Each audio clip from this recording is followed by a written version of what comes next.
Ciao ragazzi, qui è Marchettino e oggi sono in compagnia del primo Jaguar al mondo che non ruggisce.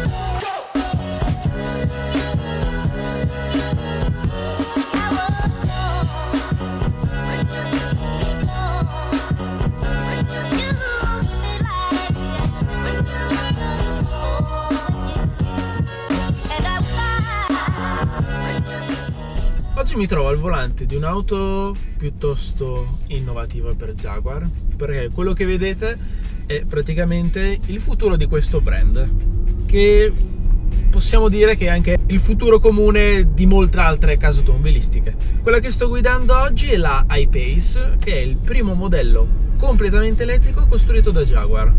È un SUV e come avete potuto vedere nell'intro del video l'ho portato anche in posti piuttosto insoliti e devo dire che si muove egregiamente.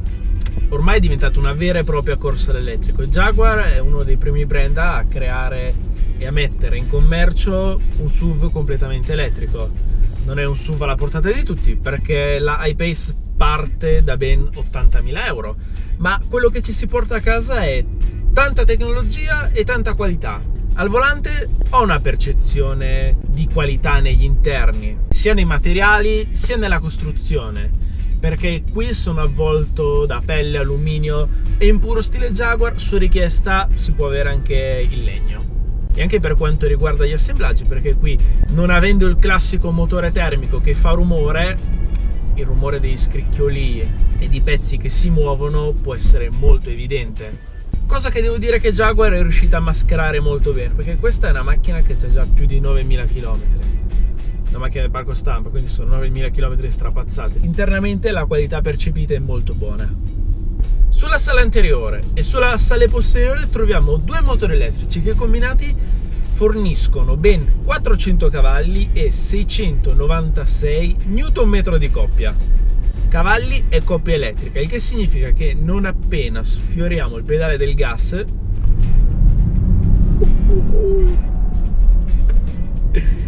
tutta questa potenza è immediata, non c'è lag, nessun ritardo con la risposta dell'acceleratore. Premi il gas, tutta la potenza ce l'hai subito, e questo è il bello dell'elettrico. Anche in modalità comfort devo dire che questa macchina è molto scattante. Abbiamo anche la modalità sportiva che a breve inseriremo. Modalità comfort, il volante è piuttosto morbido, così come l'assetto. Diciamo che questa non è una macchina che utilizzerei per andare in pista, anche se mi è stato detto che i tecnici di Jaguar hanno usato anche le piste per sviluppare la tecnologia che troviamo qui a bordo. Essendo una macchina elettrica, ovviamente non abbiamo il motore termico, non abbiamo la trasmissione con le marce. Qui sulla console centrale possiamo semplicemente mettere la retro, la folle e drive. Una cosa che mi ha lasciato un pochino perplesso è il fatto che aprendo il cofano anteriore, non trovando il motore termico, lo spazio utilizzabile è veramente ben poco, mentre ad esempio sulla Tesla abbiamo un bagagliaio anteriore molto capiente. Ecco, adesso sto guidando in città e come probabilmente vi ho già detto in altri video, la pericolosità dell'elettrico è che da fuori nessuno ti sente arrivare e oggigiorno è pieno di persone distratte che camminano guardando il telefono o facendo altro nella più totale distrazione. Quindi anche al volante di un'elettrica bisogna stare molto più attento. Però devo dire che accelerando non sentiamo solo il classico sibilo del motore elettrico, ma sentiamo anche questo rumore che sentite, che è un rumore artificiale creato da Jaguar. Praticamente ogni volta che acceleri senti questa specie di finto rumore, come se volessero farti credere che stai guidando una macchina a benzina.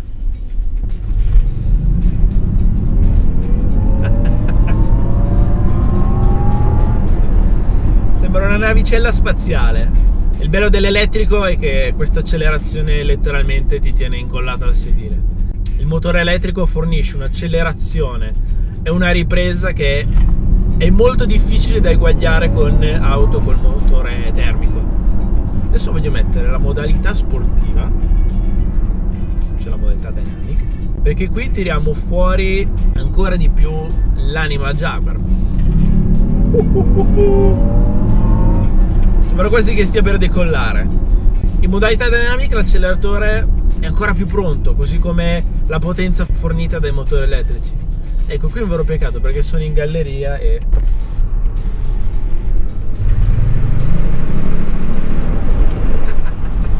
niente, sento solo il rumore del rotolamento dei pneumatici.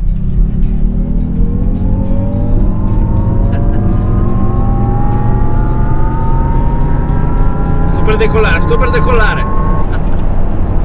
La velocità massima è di 200 km/h, mentre lo 0 a 100 viene coperto in 4.8 secondi, che non è male, data la massa della macchina. Vivendo in Italia, il problema principale dell'elettrico, che le sue più grandi limitazioni, sono le colonnine di ricarica, perché obiettivamente la rete italiana non è ancora ben coperta, e secondo, l'autonomia di queste macchine, perché Jaguar sulla I-Pace dichiara un'autonomia di 470 km, però realisticamente siamo sui 300, non più di 350 km di autonomia. Bisogna pianificarli bene i viaggi se non si usa la macchina solamente nel contesto urbano, il che secondo me è tuttora una grossa limitazione.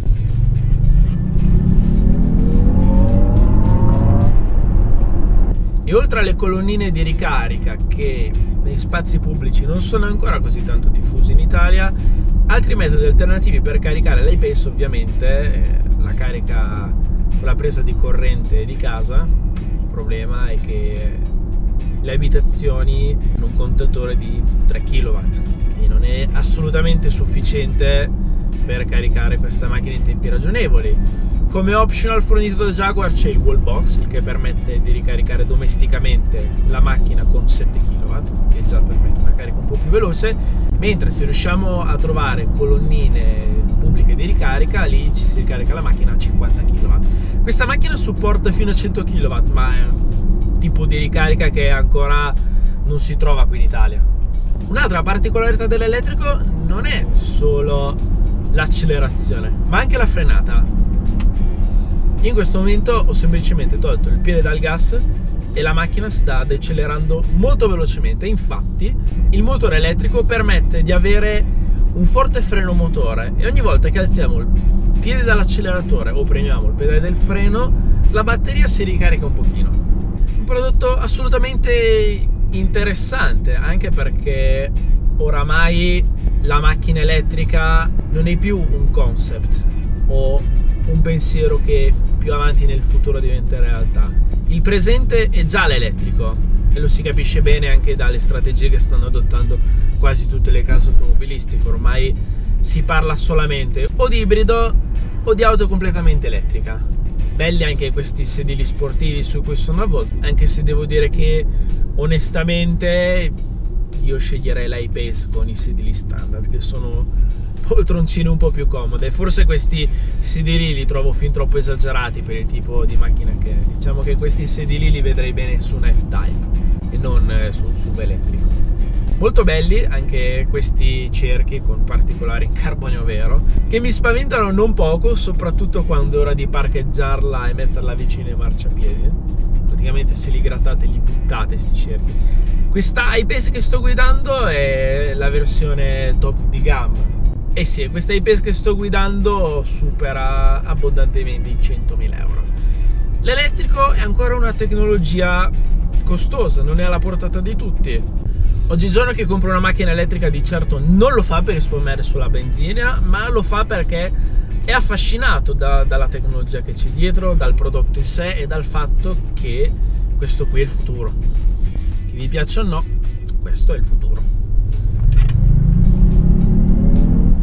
Ragazzi, diamo un'occhiata al design esterno e interno dell'I-Pace, perché secondo me nel panorama dell'auto elettrica questa è attualmente una delle auto, esteticamente parlando, meglio riuscite del momento. Questo particolare, questa presa d'aria, è molto interessante perché non ha solamente una funzione estetica, ma anche aerodinamica, perché l'aria passa da qui viene convogliata nella presa d'aria, passa sopra, finisce in questa fessura e passando qui sotto, con anche l'aiuto di questo piccolo spoilerino, viene generata ancora più deportanza. Il taglio del lunotto posteriore è molto inclinato, la visibilità è molto scarsa, ma ovviamente la I-Pace ha tante telecamere che aiutano molto la visibilità a 360 gradi.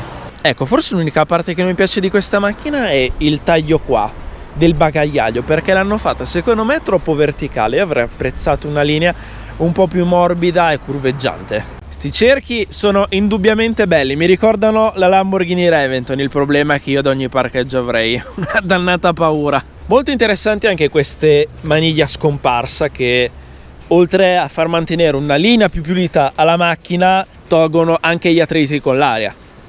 Qui chiaramente è dove si attacca la presa di corrente per caricarla. Come potete vedere dallo stato attuale abbiamo ancora il 56% di batteria e 155 km di autonomia, avendo tirato un pochino. Quindi sì, come vi ho detto prima, realisticamente l'autonomia si assesta tra i 300 e 350 km. Essendo un'auto elettrica, tutto è estremamente digitale, a partire da display per la temperatura dell'abitacolo, dei sedili che sono sia ventilati che riscaldati. Il sistema multimediale è suddiviso in due schermi. In questo più piccolo abbiamo funzioni un po' più basilari, come ad esempio la climatizzazione, il riscaldamento dei sedili, il telefono. I sedili possiamo riscaldarli e configurarli come ci pare. Possiamo scegliere di riscaldare o raffreddare solamente una singola parte, è molto interessante.